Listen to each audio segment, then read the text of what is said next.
Hello everyone, welcome to the hope study. आज हम लोग social science class 6 geography unit 1 chapter 1 का detail study करेंगे, जो कि आपके स्कूल एग्जामिनेशन के साथ साथ किसी भी कॉम्पिटिटिव एग्जाम के लिए ज़रूरी है। तो मुझे लगता है आपको ये वीडियो पूरा देखना चाहिए। तो चलिए शुरू करते हैं।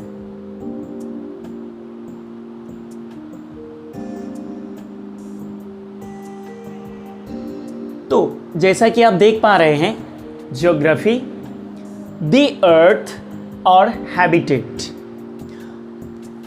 और चैप्टर का नाम है the solar system and the earth, या the earth in the solar system. दोनों में से कोई भी नाम इस चैप्टर का है, कुछ भी बोल सकते हो आप।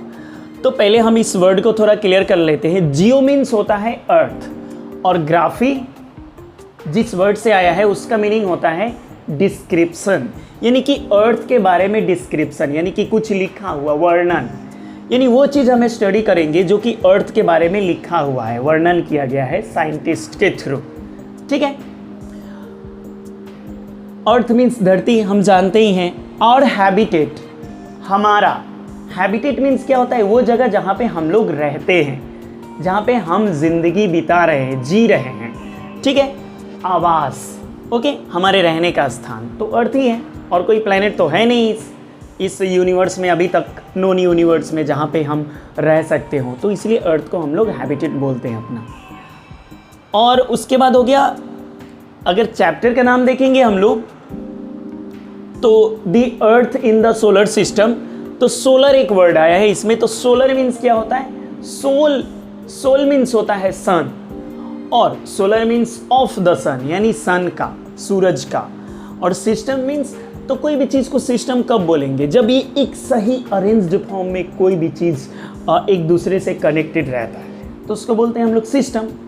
जैसे हमारा स्टडी का सिस्टम, स्कूल में सिस्टम होता है, ये सब्जेक्ट होगा पहले, फिर ये सब्जेक्ट होगा, देन ये सब्जेक्ट, देन ये सब्जेक्ट। ठीक है।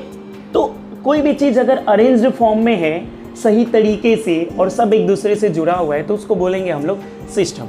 तो सन के साथ 8 प्लैनेट्स बिल्कुल सिस्टमैटिक ढंग से कनेक्टेड है, जुड़े हुए हैं ग्रेविटेशनल फोर्स के थ्रू।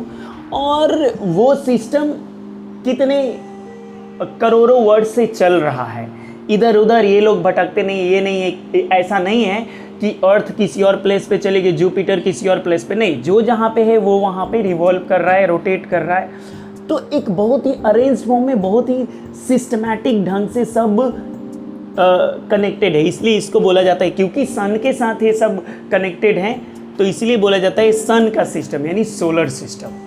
ठीक है। और अर्थ मीन्स, क्योंकि हम सोलर सिस्टम का इसलिए बात कर रहे हैं क्योंकि अर्थ हमारे सोलर सिस्टम में है, और इस चैप्टर का नाम ही है the earth in the solar system, या फिर आप ये भी बोल सकते हो। ओके, चलिए। तो इसमें टॉपिक है the universe, Galaxy, stars, the solar system. करेंगे स्टडी। चलिए, यहाँ पे हमारा यही सोलर सिस्टम है, जिसमें हम यहाँ पे रहते हैं, अर्थ पे। अब आते हैं हम लोग, इस फर्स्ट टॉपिक है द यूनिवर्स। ये बताने से पहले मैं थोड़ा सा आपको कुछ और बताना चाहता हूँ। देखिए उसको, ये देखिए आप, यूनिवर्स, ये वो पॉइंट है जिसको बोलते हैं हम लोग सिंगुलैरिटी। आज से लगभग 14 बिलियन ईयर्स अगो, यानी 14 अरब साल पहले, वैसे 13.5 बिलियन ईयर्स अगो भी बोलते हैं हम लोग, तो अबाउट है लगभग इतने साल पहले, लगभग यहाँ पे था यूनिवर्स, इतना था। ठीक है। ये सिंगल पॉइंट, सिंगुलैरिटी इसलिए बोलते हैं क्योंकि इसी पॉइंट में सब कुछ था, जो भी कुछ आप देख रहे हो। फिर ये एक दिन क्या होता है? ब्लास्ट होता है, और फिर देखो आप ये कैसे फैल रहा है यूनिवर्स। ठीक है। अभी देखिए मॉडर्न गैलेक्सीज, हम लोग यहाँ पे हैं, हमारी गैलेक्सी जो मिल्की वे है वो इसमें से है, और हम लोग यहाँ पे अभी जी रहे हैं। ये साइज ऑफ द यूनिवर्स अभी ये है, आप देख रहे हो। आप अभी तक आपको क्या पता था? यूनिवर्स कैसे फैल रहा है? चारों तरफ से नहीं, ऐसे फैल रहा है। आप देखो कैसे फैल रहा है। ये बिग बैंग थियरी के अकॉर्डिंग है। तो बिग बैंग थियरी किसने दिया था? जॉर्जेस लैमेटर। ओके, तो जब यूनिवर्स बना था तो क्या क्या बना था साथ में? तो सबसे पहले तो ये ब्लास्ट हुआ, और कुछ तो था नहीं इसके पहले, छोटी सी चीज़ थी। ये जब ब्लास्ट हुई तो चीज़ बनी, है ना, पार्टिकल्स बने यानी मैटर बना, यानी चीज़, ऑब्जेक्ट बना, थिंग्स बना, पहली बात। दूसरी बात, ये एक जगह से दूसरी जगह फैले ब्लास्ट होने के बाद, तो इनके बीच में स्पेस भी आया, जगह, खाली जगह, तो उसको बोलेंगे स्पेस, स्थान बना। और एक दूसरे से अलग जाने में कुछ टाइम भी लगा होगा, तो टाइम भी बना। तो बिग बैंग के साथ क्या क्या बना था? ऑब्जेक्ट यानी मैटर, सेकंड स्पेस, जगह, थर्ड टाइम। ओके, और एक चीज़ देख लीजिए, आप ये देख लीजिए शेप कैसे फैल रहा है यूनिवर्स। हाँ, आप अगर इसको बोलेंगे स्फेरिकल, आपको मैं शेप भी बताऊंगा, 2-3 तरह के शेप माने जाते हैं यूनिवर्स के, बट यहाँ से जो यूनिवर्स फैलते हुए जा रहा है, तो आप जब यहाँ से अगर एक लाइन ड्रॉ करोगे सर्कुलर, है ना, और फिर ये, तो इस तरह से आप बोल सकते हो कि यूनिवर्स का जो शेप है स्फेरिकल है। तो लेटेस्ट रिसर्च यही मानता है कि यूनिवर्स का जो शेप है स्फेरिकल है। आप ये देख करके सर्कुलर मत बोल दीजिएगा, एक्चुअली ये चारों तरफ से है, यानी इधर जैसे वैसे ही उस तरफ भी है, इस तरह से, ठीक है। तो ये आप बोल सकते हो। ये भी आप इमेज देख सकते हैं कि किस तरह से, देखिए कैसे यूनिवर्स एक्सपैंड हो रहा है। हम लोग आज यहाँ पे हैं, ठीक है।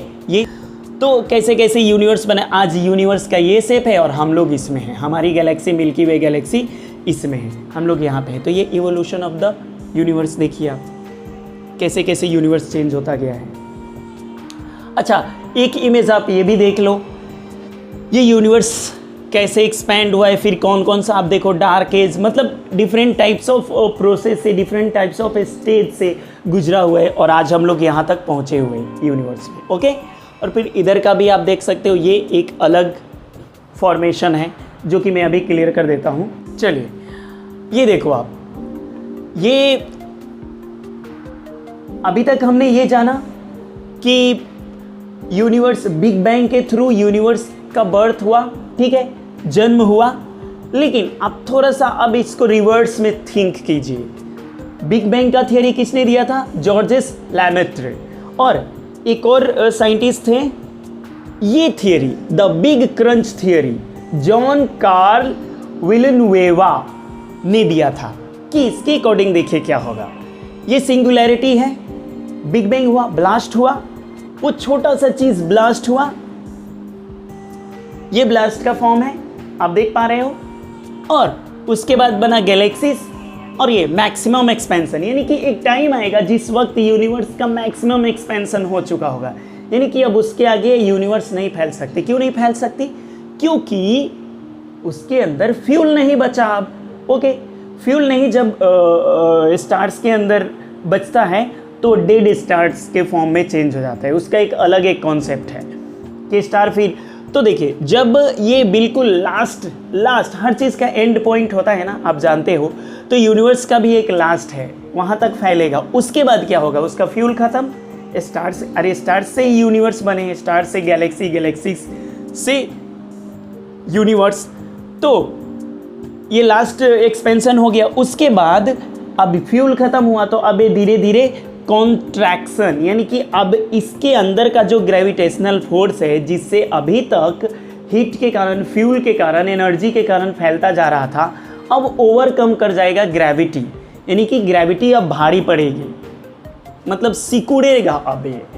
तो सिकुड़ने के बाद से यही होता है, स्टार्स के लाइफ के साथ यही होता है, तब ब्लैक होल बनेगा और देन वापस से सिंगुलैरिटी में यूनिवर्स चली जाएगी। कहने का मतलब ये है, ओवरऑल आप इतना समझिए कि जहाँ से सब कुछ बर्थ हुआ है, जहाँ से सब कुछ स्टार्ट हुआ है, वापस से सारी चीज़ें वहीं पे जाकर एंड हो जाएंगी, यानी कि लास्ट में फिर कुछ भी नहीं बचेगा।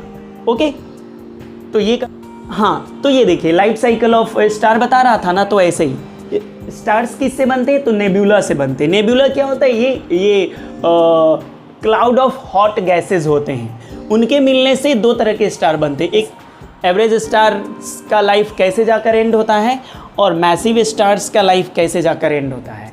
ये सब फ्यूल ख़त्म होने के बाद की बात है। स्टार का लाइफ तभी ख़त्म होगा जब उसके अंदर की फ्यूल ख़त्म हो जाती है, ठीक है, हीलियम एंड हाइड्रोजन। चलिए अब यहाँ पे हम लोग बात कर रहे थे शेप की। तो देखिए geometry of the universe, universe का शेप अगर देखेंगे तो कैसे, कुछ साइंटिस्ट का मानना है कि फ्लैट है यूनिवर्स, कुछ लोग का मानना है कि ओपन इस टाइप का है, कर्व्ड है, और कुछ का मानना है कि क्लोज्ड है या स्फेरिकल है। बट लेटेस्ट रिजल्ट आया है उसके अकॉर्डिंग यूनिवर्स का जो शेप है वो स्फेरिकल है। ओके, इससे आप अंदाज़ा लगाइए, ऐसे ही फैल रहा था ना यूनिवर्स, तो आप इससे आप देख लो, इस तरह से इसी बेस पे देते हैं लोग कि फ्लैट है कि कर्व्ड है कि क्लोज्ड है, स्फेरिकल है, इसी बेस पे, क्योंकि ऐसे ही यूनिवर्स फैल रहा है ऐसे। देखिए एक साइंटिस्ट है रॉबर्ट पी क्रीज, इन्होंने एक थियोरी दिया है कि पैरेलल यूनिवर्स भी होता है। वैसे वर्ल्ड वाइड इसको एक्सेप्ट नहीं किया गया है, बट फिर भी मतलब बहुत लोग इसको मानते हैं। पैरेलल यूनिवर्स मीन्स क्या होता है कि जैसा हम लोग हैं, यानी जैसा हम लोग देख पा रहे हैं जो भी एक दुनिया है, बिल्कुल ऐसा ही सेम एक और दुनिया है। कहने का मतलब ये है कि आप जो बैठ करके फ़ोन में मुझे देख रहे हो, बिल्कुल आप ही के जैसा कोई और है जो कि कहीं और पे ये सेम वीडियो, और मैं पढ़ा रहा हूँ सेम वीडियो, वो कहीं और पे कोई देख रहा है। तो अब हम लोग देखते हैं अपना ये topic, the universe. On a cloudless night we see many shining objects in the sky which we call stars। देखिए हम लोग जिस दिन बादल नहीं होता है उस दिन अगर हम लोग आसमान में देखें तो बहुत सारे चमकते हुए ऑब्जेक्ट दिखाई देते हैं जिनको हम लोग स्टार बोलते हैं, बट वो सारे के सारे स्टार्स नहीं होते हैं। ठीक है, एक बार में हम लोग देखिए क्या कर सकते हैं, एक बार में मैक्सिमम 3000 स्टार्स को देख सकते हैं अपनी खुली आंखों से। ठीक, उसके अलावा जो भी कुछ है वो दूसरे ऑब्जेक्ट्स होते हैं जो कि या तो स्टार्स की लाइट से चमक रहे होते हैं या फिर कुछ ऑब्जेक्ट ऐसे होते हैं जो कि बर्न हो रहे होते हैं। तो चलिए देखिए आप, तो उन सब को जो भी कुछ आसमान में दिखाई देता है, objects which together including stars, stars के साथ जो भी कुछ दिखाई देता है हमें आसमान में, उन सबको बोलते हैं हम लोग सेलेस्टियल बॉडीज। सेलेस्टियल बॉडीज क्यों बोलते हैं, क्योंकि देखिए in Latin the word heavenly, हम लोग हेवनली भी बोल सकते हैं, हेवनली बॉडीज। तो हेवनली मीन्स होता है आकाशीय, जिसका मीनिंग होता है सेलेस्टियल। तो इसीलिए आप हेवनली बॉडीज को ही सेलेस्टियल बॉडीज बोलेंगे हम। ठीक है, यूनिवर्स क्या है, तो इन सारे सेलेस्टियल बॉडीज का, यानी ये सारे आकाशीय ऑब्जेक्ट का, पिंड का घर है।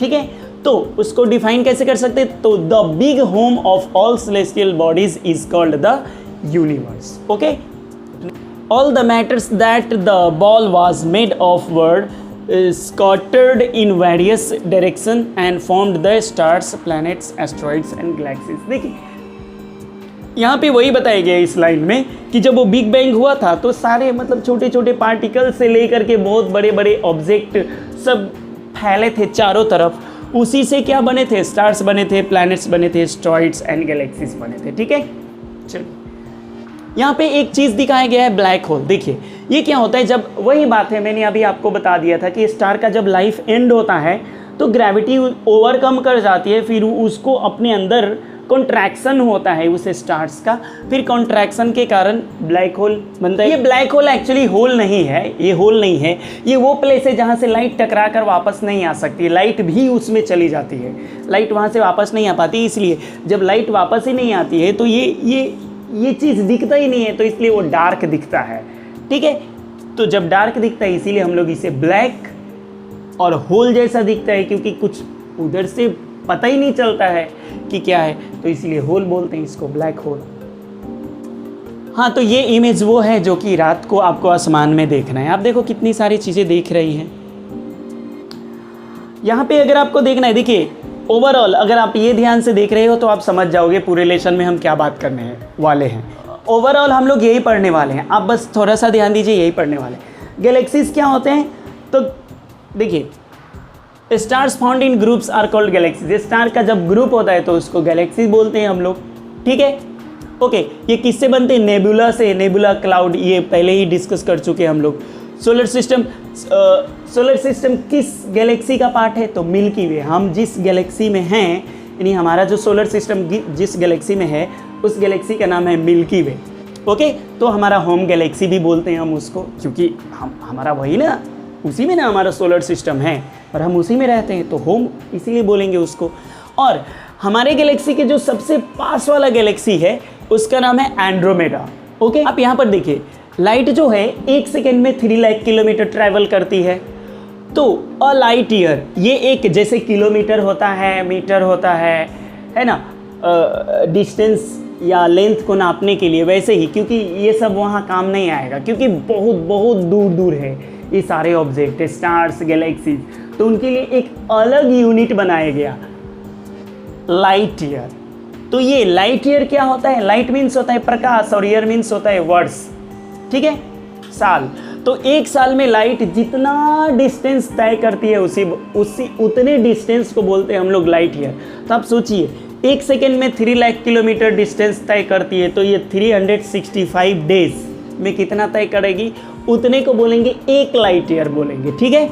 चलिए, तो there are about 125 billion galaxies in the known universe. देखो, अभी तक जितना साइंटिस्ट को पता चला है, तो 125 बिलियन गैलेक्सीज हैं नॉन यूनिवर्स में। ये नॉन यूनिवर्स बोला जा रहा है, नॉन यूनिवर्स। ये नॉन यूनिवर्स मीन्स क्या होता है? यानी कि जितने यूनिवर्स को हम जान पाए हैं, according to the Albert Einstein, मतलब एक कोना जो होता है ना यूनिवर्स का, वही हम लोग समझ पाए हैं। तो उसमें 125 बिलियन गैलेक्सीज हैं। ओके, तो the universe is the home to all. हाँ, सारे सेलेस्टियल बॉडीज़ का घर तो अल्टीमेटली यूनिवर्स ही है ना, सारे सेलेस्टियल बॉडीज़ तो यूनिवर्स में ही है। चलिए, ओके, चलिए, तो साइनिंग ऑब्जेक्ट जो होता है उसको स्टार्स बोलते हैं हम लोग। ये दे आर ह्यूज मासेस, बहुत बड़ा ये जलते हुए गैसों का एक क्या होता है, ऑब्जेक्ट होता है, ये जलता हुआ रहता है। ओके, तो इसलिए जब जल रहा है तो इसमें लाइट भी है और हीट भी है अपनी। ओके, चलिए, तो celestial bodies have great masses and exert a pull called gravitational force. हाँ, देखिए, जो भी सेलेस्टियल बॉडीज़ हैं उन सब के अंदर ग्रेविटेशनल फोर्स है, इसीलिए वो ग्रेविटेशनल फोर्स ही उनको अपने आप में बनाए रखता है। नहीं तो आप सोचिए ना, स्टार्स जल रहा है, वो सब का सब पूरा फैल कर बिखर नहीं जाएगा, लेकिन उसके अंदर ग्रेविटेशनल फोर्स है। ग्रेविटेशनल फोर्स उन सबको बांध करके रखता है पूरा। Formation of group of stars and keeps all celestial bodies in place. और सारे स्टार्स को बांध करके कौन रखता है? ग्रेविटेशनल फोर्स ही है, एक दूसरे से कनेक्ट करके बॉन्डिंग। वो दिखता नहीं है ग्रेविटेशनल फोर्स, बट वो बांध करके रखता है एक दूसरे से। ओके, तभी वो ग्रुप बनती है। अगर ग्रेविटेशनल फोर्स नहीं हो तो सारे के सारे ऑब्जेक्ट, जो भी हेवनली ऑब्जेक्ट है, सेलेस्टियल बॉडीज है, वो सब के सब एक दूसरे से टकरा जाएंगे, सब ऐसे ही खत्म हो जाएंगे। अच्छा, सेलेस्टियल बॉडीज़ में हम लोग ये भी ध्यान रखिएगा, हम लोग तो नहीं, लेकिन ये अर्थ भी सेलेस्टियल बॉडीज़ में है, क्योंकि दूसरे प्लैनेट से जाकर हम देखेंगे तो अर्थ भी आकाश में दिखाई देगी, आसमान में दिखाई देगी। इसलिए अर्थ भी सेलेस्टियल बॉडी है, लेकिन हम लोग इस पे जो रह रहे हैं, हम लोग सेलेस्टियल बॉडी नहीं है, अर्थ है सेलेस्टियल बॉडीज़। ये ध्यान रखिएगा आप लोग। ओके, चलिए, नेक्स्ट है हाँ, कुछ जो लाइट, कुछ स्टार्स जो हैं आप देखोगे तो उसका लाइट कंटिन्यू आ रहा होता है, और कुछ स्टार्स जो है ट्विंकलिंग, टिमटिमाते हुए दिखाई देंगे। कभी लाइट कम होता है, कभी ज़्यादा होता है जब आप आसमान में देखोगे तो इसलिए होता है क्योंकि अर्थ का अपना एक एटमॉस्फेयर का लेयर है, बहुत ही मोटा लेयर। अब तो उतने एयर के लेयर से क्रॉस करते हुए वो लाइट आती है।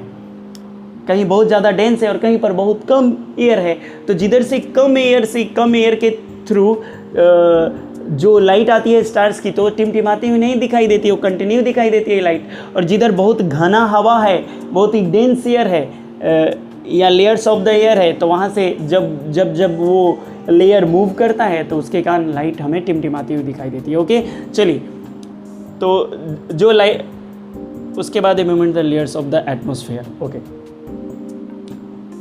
कॉन्स्टेलेशन क्या है? आप देखिए, कहीं पर आप जाओगे, ये एक पार्क में जाइए जहाँ पर सारे लोग खड़े, तो सब एक ही फॉर्म में नहीं होंगे। कुछ 2-3 लोग खड़े होकर बात कर रहे, कहीं 2 लोग खड़े होकर बात कर रहे, कहीं 4-5 लोग एक ही जगह पे खड़े होकर बात कर रहे। तो उससे आप लाइन खींचोगे उन सब के बीच में, तो एक फॉर्म बनेगा, एक शेप बनेगा।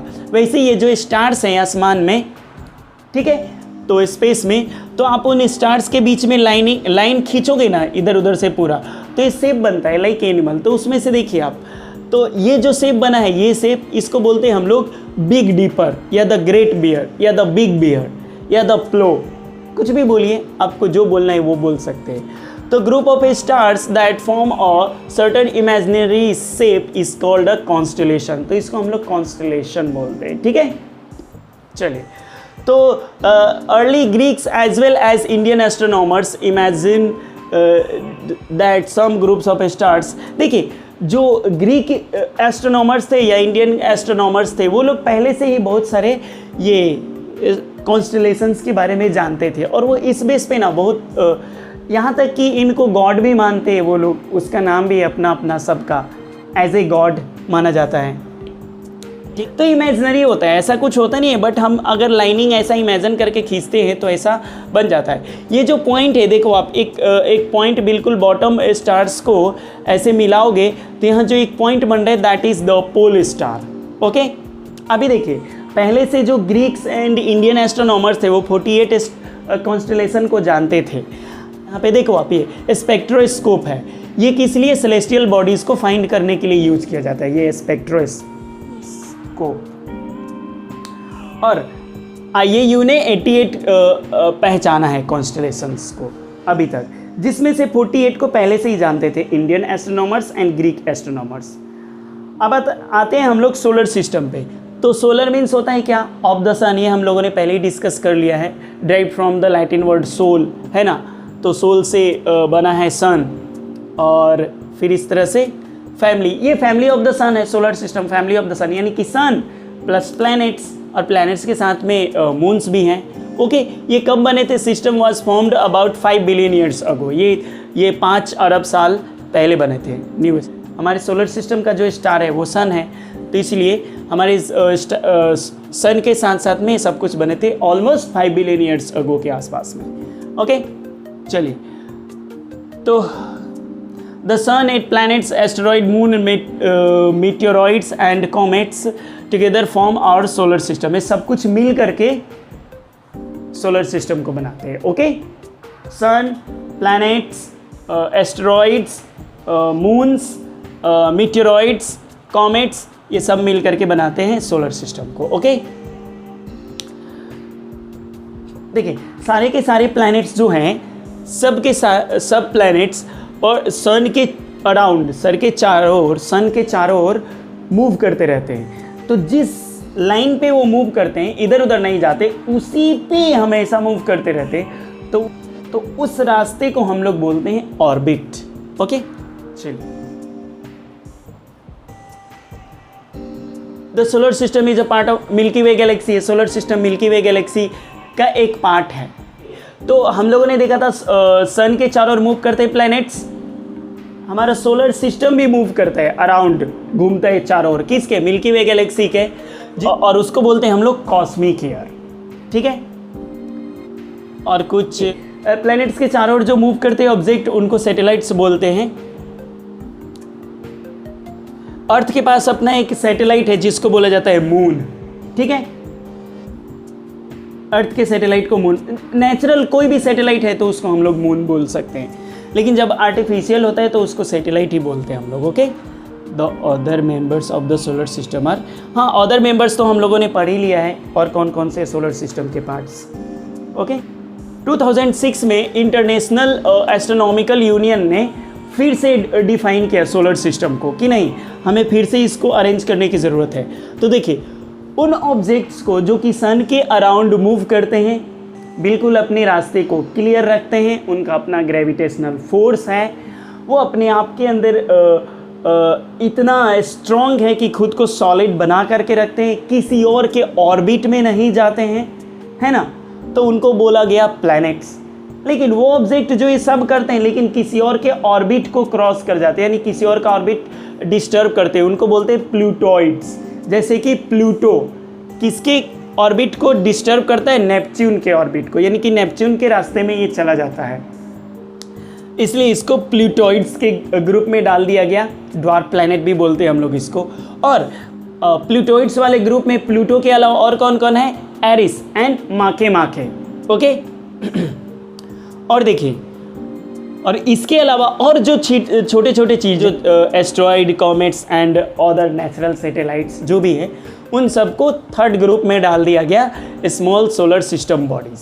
ओके, सन जो वर्ड आया है वो आया है सोल से, और सोल वर्ड आया है सोह से, और सोह जो वर्ड आया है वो मे भी संस्कृत वर्ड से आया है, ठीक है, जो कि सीजन से रिलेटेड है, या worship use to worship the sun as a deity, देवता की तरह सन को माना जाता था। वो स्प्रिंग सीजन, मतलब कि उनको कनेक्ट करके देखा जाता है स्प्रिंग सीजन से, ठीक है। तो देवता एक तरह से सन गॉड ऐसा माना जाता है, वहीं से आया ये वर्ड सन। ओके, अब हम लोग डिस्कस करेंगे सन के बारे में। ओके, तो सन इज ए स्टार जो कि अर्थ के सबसे पास वाली स्टार है। इस सोलर सिस्टम में सबसे बड़ी वाली बॉडी है सन, ठीक है। ये सोलर सिस्टम के बिल्कुल सेंटर में है। ओके, ये एक्सट्रीमली हॉट गैसेस से बना हुआ है सन, क्योंकि ये स्टार है तो हॉट गैस का ये एक गोला है। It is said to have been formed from the moving cloud of hot gases, nebula से बना हुआ है। ओके, तो नेबुला के कारण ही पूरे हर तरफ, चारों तरफ एनर्जी, हर डायरेक्शन में एनर्जी फैली हुई है स्पेस में, नेबुला के कारण, आप ये याद रखिएगा। Another basic force in the universe is the force of gravity. हाँ, मैंने पहले ही बता दिया है, ग्रेविटी के कारण ही सारे के सारे जो भी हेवनली बॉडीज़ है वो हैं, सर्वाइव कर रहे हैं। ग्रेविटी खत्म तो वो सब एक दूसरे के साथ में टकरा जाएंगे, बिल्कुल खत्म हो जाएंगे। तो अच्छा, ग्रेविटी क्या है? उनके अंदर का ये फीचर है, हर सेलेस्टियल बॉडी के अंदर में होता है ये ग्रेविटी नेचुरली। वो मूविंग जो भी ऑब्जेक्ट है वो अपने आप को इसीलिए मूव करते हुए भी वैसा बना करके रख पाया है क्योंकि उसके अंदर ग्रेविटी है, और ग्रेविटी बिल्कुल इंडिपेंडेंट होता है, और ये ऑब्जेक्ट भी इंडिपेंडेंट होते हैं, बट एक दूसरे से ग्रेविटी के कारण वो उसको खींच रहा है, वो उसको खींच रहा है, वो उसको खींच रहा है, तो इस तरह से सब एक दूसरे को खींच ही रहे, सब एक दूसरे की चारों तरफ मूव ही कर रहे हैं। तो और उस मूविंग में ग्रेविटी ने सबका बैलेंस बना के रखा, क्योंकि एक दूसरे को खींच रहे, इसलिए पूरा बैलेंस में है सब कुछ। ओके, चलिए, ग्रेविटी कंट्रोल करती है किसके मूवमेंट को, किस चीज़ को? तो प्लैनेट्स के मूवमेंट को या सोलर सिस्टम के मूवमेंट्स को, और सब कुछ अरेंज फॉर्म में है। ओके, उसके बाद है the sun is the source of, हाँ बिल्कुल, सोलर सिस्टम में सन ही है एनर्जी का सोर्स, और कुछ नहीं है।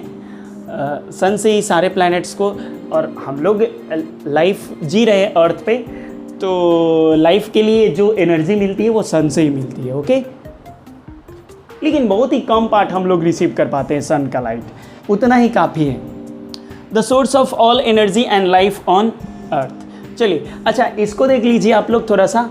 आप देखिए, जो यहाँ पे जो भी आपको दिख रहे हैं planets, earth, Mars, Saturn and Neptune, ये ना थोड़े थोड़े टिल्टेड है। टिल्टेड मीन्स क्या? झुके हुए, और मूव करते रहते, झुक करके मूव करते रहते, इधर उधर या जैसे भी झुके हुए। तो देखिए, तो इनका सीजन चेंज होता रहता है लगभग हर जगह, यानी कि अलग अलग तरह के सीजन आते हैं एक ही जगह पे। लेकिन जो बिल्कुल सीधा है, कौन कौन? देखो आप, कौन? आप देखो यहाँ, मरकरी, वेनस एंड जुपिटर, ये बिल्कुल सीधा है, तो इनके यहाँ सीजन चेंज नहीं होता है। एक जगह पे जो सीजन जो जहाँ पे है वही सीजन हमेशा रहता है। ओके, और सब ऐसे ऐसे मूव करते हैं, बिल्कुल ऐसे ऐसे मूव करते हैं। यूरेनस ऐसे मूव करते हैं, बिल्कुल लेटा हुआ। ओके, तो यहाँ तो हर 7 ईयर्स पे सीजन चेंज होता है यहाँ का। ओके, सोलर सिस्टम के सेंटर में है हमारा सन, इसलिए इसको बोला जाता है सन इन फोकस। ओके, ये हो गया। नेक्स्ट अब हमारा टॉपिक है 8 प्लैनेट्स। तो प्लैनेट्स आप जानते हो, प्लैनेट्स मीन्स, प्लैनेट वर्ड जो आया हुआ है वो आया है प्लैनेटाई से, जिसका मतलब होता है वंडर। और वंडर मीन्स क्या? मतलब कि घूमने वाला, घुमक्कर, तो घूमते ही है। प्लैनेट्स तो मूवी कर रहे हैं, एक्चुअली हर चीज़ मूवी कर रहे हैं इस यूनिवर्स में। अर्थ किसी न किसी का चक्कर, हर चीज़ मूवी कर रही है। आप एक बार इस इमेज को देख लीजिए, ठीक है, ये देख लिया आप लोगों ने, ये नोट कर लीजिएगा आप लोग, ठीक है। यहाँ कंपेयर किया गया है अर्थ से। देखिए आप यहाँ पे क्या दिया हुआ है, यहाँ कंपेयर किया गया है कि अर्थ जैसे 24 आवर्स में रोटेट करती है, एक स्पिन करती है, गोल घूम जाती है, और 365 डेज एंड 6 आवर्स में सन के पूरे चारों तरफ एक चक्कर लगाती है, नहीं 1 रिवोल्यूशन कंप्लीट करती है, तो किसी और प्लैनेट के साथ कंपेयर करके देखते हैं हम लोग, जैसे वेनस के साथ। तो वेनस देखिए ये पूरा सन का एक चक्कर लगाती है कितने दिनों में, तो 225 डेज। किसका 225 डेज? अर्थ का 225 डेज, यानी कि अर्थ पे 225 डेज ही बीतेंगे तो वेनस सन का एक पूरा चक्कर लगा चुका होगा, जबकि अर्थ को कितना लग रहा था? 365 डेज एंड 6 आवर्स। अब देखिए अर्थ को लग रहा है 24 आवर्स एक रोटेशन में, यानी कि खुद गोल घूम जाने में, एक रोटेशन में। लेकिन वेनस को कितना लग रहा है? देखिए 243 डेज, यानी अर्थ पे 243 डेज बीतेंगे तब जा कर के वेनस का एक रोटेशन, यानी कि पूरा सुबह से लेकर शाम और दिन सुबह हो गए। और अर्थ का एक मून है, बाकी सब जहाँ पे 0 लिखा हुआ है और जहाँ फिर मून दिया हुआ है, देखिए जैसे जुपिटर के कितने मून्स हैं, तो 67 मून्स। इस तरह से आप देख लीजिएगा ये अर्थ के साथ कंपेयर करके, डेज जो भी लिखा गया है वो अर्थ के लिए लिखा गया है। ओके, चलिए यहाँ पे हम लोग एस्ट्रॉइड बेल्ट,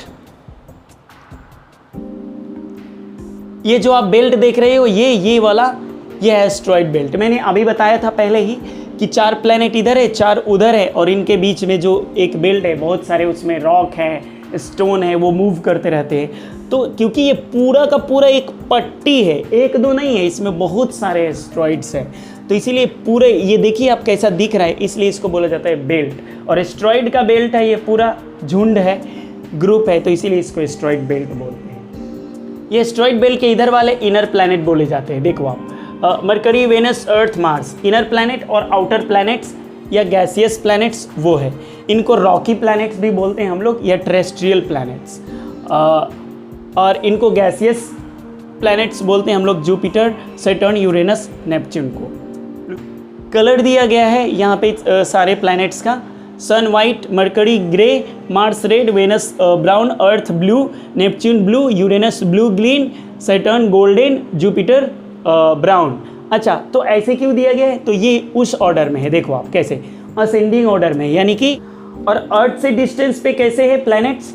तो अर्थ से डिस्टेंस पे आप बोल सकते हो अर्थ से कौन कितने दूरी पे है, तो अर्थ के सबसे पास है Venus, then Mars, then Mercury, then Jupiter, Saturn, Uranus, और देन लास्ट में नेपच्यून सबसे।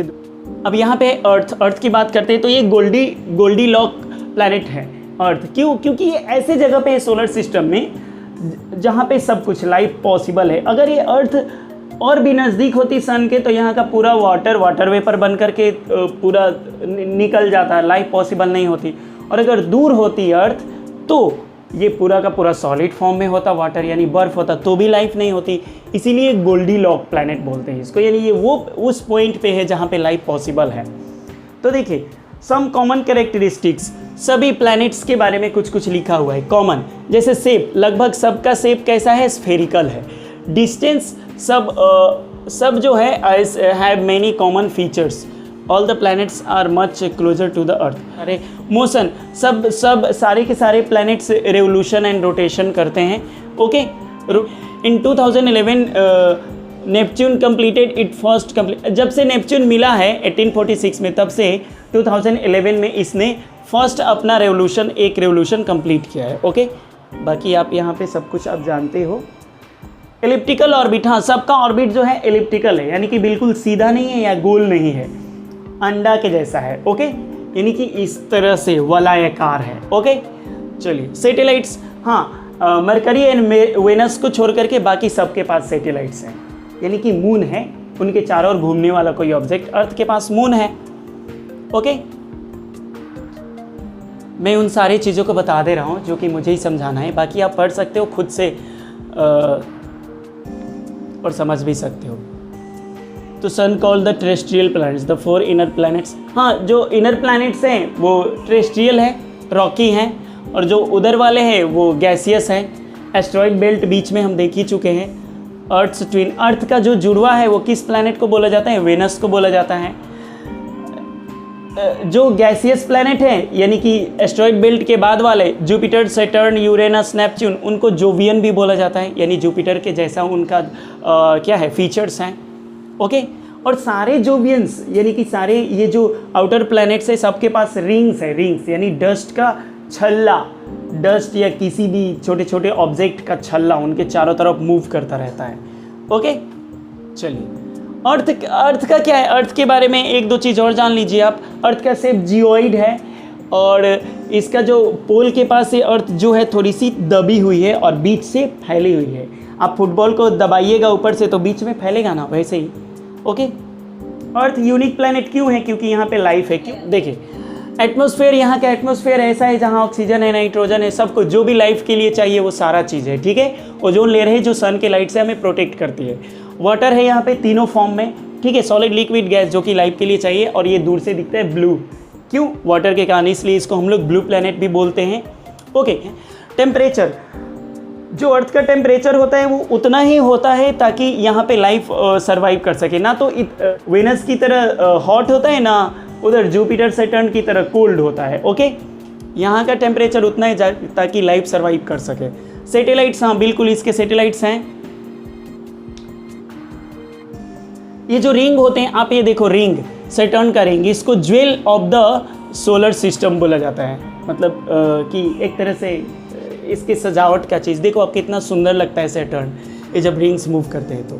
नेचुरल एंड मैनमेड सैटेलाइट्स, अब सैटेलाइट्स की बात करते हैं हम लोग। सैटेलाइट्स क्या है? प्लैनेट के चारों ओर जो मूव करने वाले ऑब्जेक्ट्स हैं वो सैटेलाइट्स हैं। ओके, नेचुरल सैटेलाइट्स क्या है? जैसे मून, अर्थ का अपना मून है। ओके, और मैनमेड सैटेलाइट्स में भी बहुत सारे सैटेलाइट्स होते हैं, इनसैट, जीसैट एट्सेट्रा, ये सब सैटेलाइट्स है जो कि मैनमेड सैटेलाइट्स हैं। अच्छा, सबसे जो बिगेस्ट जो सैटेलाइट्स हैं या मून है वो है जुपिटर का गैनीमेड, ठीक है। और जो सबसे छोटा वाला जो सैटेलाइट है मून है वो है मार्स का डिमोस। ओके, चलिए और कुछ है यहाँ पे पढ़ने के लिए? नहीं है, बाकी आप सैटेलाइट्स का नाम खुद से पढ़िए। दी अर्थ। अब बात करते हैं हम लोग मून की। तो मून क्या है? मून के ये सैटेलाइट है, natural satellite of the earth. 27 days में जो मून होता है अर्थ का पूरा एक चक्कर लगा लेता है, यानी कि रिवॉल्व कर लेता है। ओके, एक ऑर्बिट कंप्लीट कर लेता है। मून सरफेस, मून का जो सरफेस है वो visible to us on the earth. हम मून पे क्या क्या है? Mountains, craters, valleys, lava, plains, ये सब कुछ है। ठीक है, हम लोग अर्थ से बहुत कुछ मून के सरफेस पे देख पाते हैं। ओके, अब देखिए, The Earth's first spacecraft to send back pictures of the far side of the moon was Luna 3 in October 1959.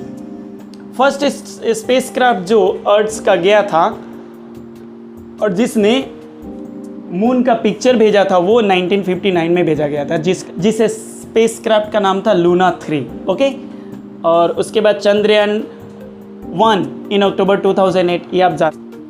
बाकी आपको यहाँ पर भी मून के बारे में ही कुछ दिखाया गया है। साइंटिस्ट ने 174 मून्स डिस्कवर कर लिया है। बाकी यहाँ किस प्लैनेट का कितना मून है वो यहाँ पे दिखा दिया गया है। ओके, अब देखिए यहाँ पे क्या है? Revolution being same duration. Moon क्या करता है? मून एक ही टाइम में रिवोल्यूशन एंड रोटेशन भी करता है। तो आप यहाँ पर देखो, ये मान लीजिए अर्थ है और ये मेरा मार्कर मून है। तो देखो आप यहाँ से जब यहाँ तक आएगा तो ऐसे मूव करेगा, फिर यहाँ से जब यहाँ आएगा तो ऐसे मूव कर जाएगा, और फिर यहाँ से यहाँ तो ऐसे ऐसे ऐसे। तो इसीलिए हम लोग एक ही फेस देख रहे हैं ना। अब देखो आप, ऐसे, फिर ऐसे, फिर ऐसे, फिर ऐसे, फिर ऐसे। अगर ये यहीं पे ऐसे मूव कर जाता ऐसे, तो हम मून की सारे फेस को देख पाते, सरफेस को। लेकिन ये एक ही टाइम में रोटेशन भी करता है, रेवोल्यूशन भी करता है सेम टाइम में, इसीलिए हम लोग मून की सिर्फ एक फेस को देख पाते हैं। ओके, चलिए और कुछ यहाँ पे जुपिटर का गैनीमेड है और सैटर्न का टाइटन, नेपच्यून का ट्राइटॉन। ओके, लूना 3 ये हम लोग बात कर चुके हैं, किलोमीटर चंद्रयान। नेक्स्ट है सो फास्ट 12%। अभी तक देखिए मून पे 12% जा चुके हैं, जिसमें से सबसे फेमस है नील आर्मस्ट्रॉन्ग। ओके, 1972 दिसंबर में वो गए थे। ओके, एटकन क्रेटर, यहाँ पे द लार्जेस्ट क्रेटर, मतलब कि सबसे बड़ा वाला जो गड्ढा है वो एटकन क्रेटर है। Okay, valley is the largest crater on the visual side of the moon. देखिए, एक तो इस तरह से आप समझ पा रहे होंगे कि ये मून पे लाइफ तो पॉसिबल नहीं है। No air, no soil, no water, इस तरह से पॉसिबल तो नहीं है वहाँ पे life. Okay,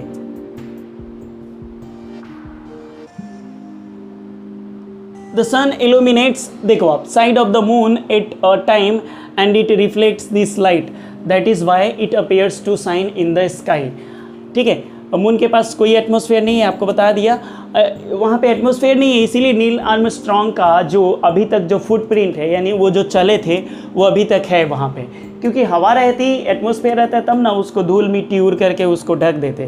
phases of the moon देखिए, इस सन के लाइट किस डायरेक्शन में कैसे पड़ता है, उस कारण से सन का ये मून का अलग अलग फेज होता है। देखिए, जितनी लाइट रिफ्लेक्ट होकर के मून से आते हैं उतने ही मून का वो सरफेस हमें दिखाई देता है, और जो सरफेस हमें दिखाई देता है मून का, उसके अकॉर्डिंग उसका नाम यहाँ पे दिया हुआ है। ओके, ये सारा कुछ हो जाता है 27 डेज में। ओके, इसको बोलते हैं फेजेस ऑफ द मून, और मून को ही लूना बोला जाता है, लूना। ठीक है, इन ग्रीक और लैटिन वर्ड, तो लूनर फेजेस भी बोलते हैं इसको। ओके, इसको बोलते हैं फुल मून, और ये जिस दिन बिल्कुल मून नहीं दिखाई देता है वो न्यू मून। बाकी आप देख लीजिए वहाँ पे खुद से। एस्ट्रॉइड, एस्ट्रॉइड क्या? एस्ट्रॉइड हम लोग पहले ही देख चुके हैं। एस्ट्रॉइड जो एस्ट्रॉइड बेल्ट्स में है वो एस्ट्रॉइड्स हैं। ओके, ये प्लैनेट से छोटे होते हैं, बहुत छोटे छोटे होते हैं। ओके, एलिप्टिकल पाथ, ये भी मूव करते रहते, 3 to 6 years to complete one orbit.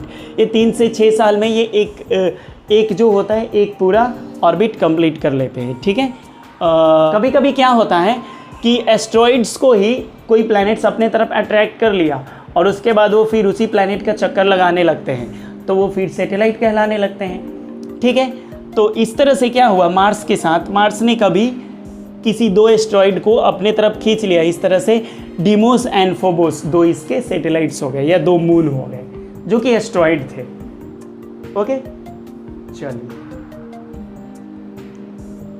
Minor planets भी बोलते हैं उनको। ठीक है, एस्ट्रॉइड बेल्ट आपको बता दिया है। सेरेस एंड माके वो भी बता दिया मैंने आप लोगों को। नहीं, मिट्योर्स, ये मिट्योर्स क्या होता है?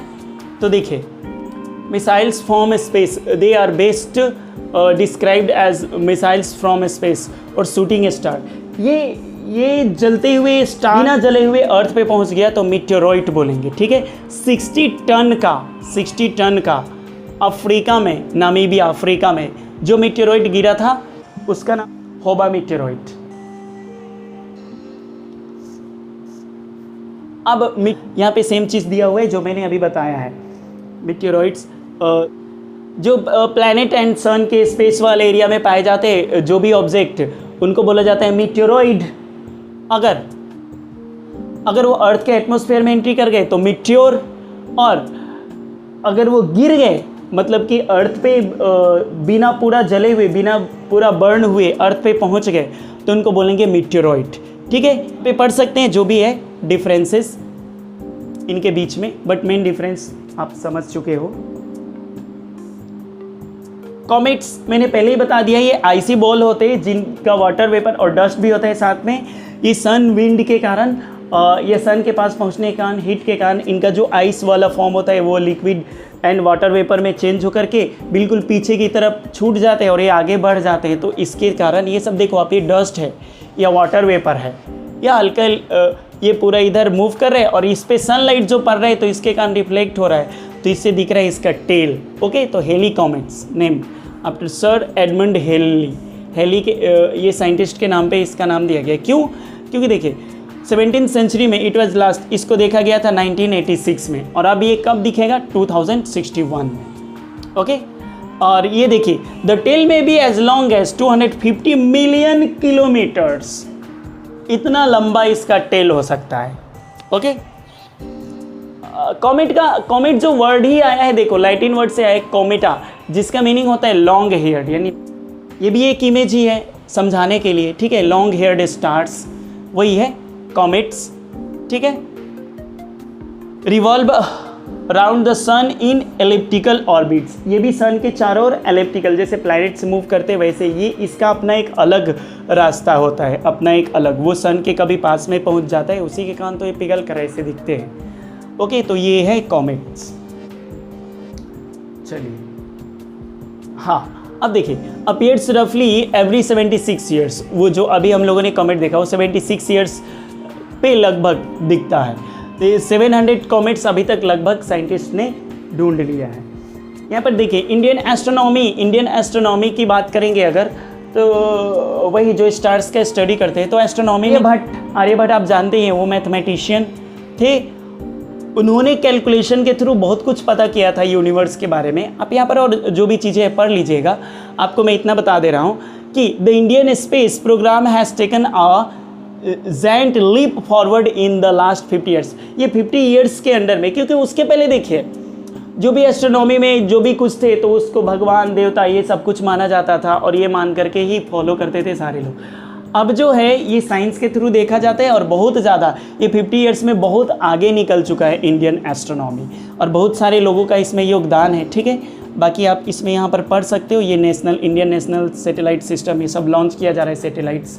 ओके, यहाँ पे डिफरेंसेस दिया गया है स्टार्स एंड प्लैनेट्स के बीच। जैसे स्टार्स क्या है, बर्निंग गैसेस है, यानी कि इसमें से लाइट एंड हीट ये सब कुछ निकलता है। प्लैनेट्स के बीच नहीं है ये सब कुछ, आप ये डिफरेंस पढ़ सकते हैं। ठीक है, उसके बाद एक कंपैरिजन दिखाया गया है अर्थ एंड अदर प्लैनेट्स के बीच में। अर्थ पे क्यों लाइफ है आप इसे समझ लोगे, अदर प्लैनेट्स पे क्यों नहीं लाइफ है आप ये देख सकते हैं। ओके, और ये नाउ आई नो है। Okay, thank you so much for watching this video.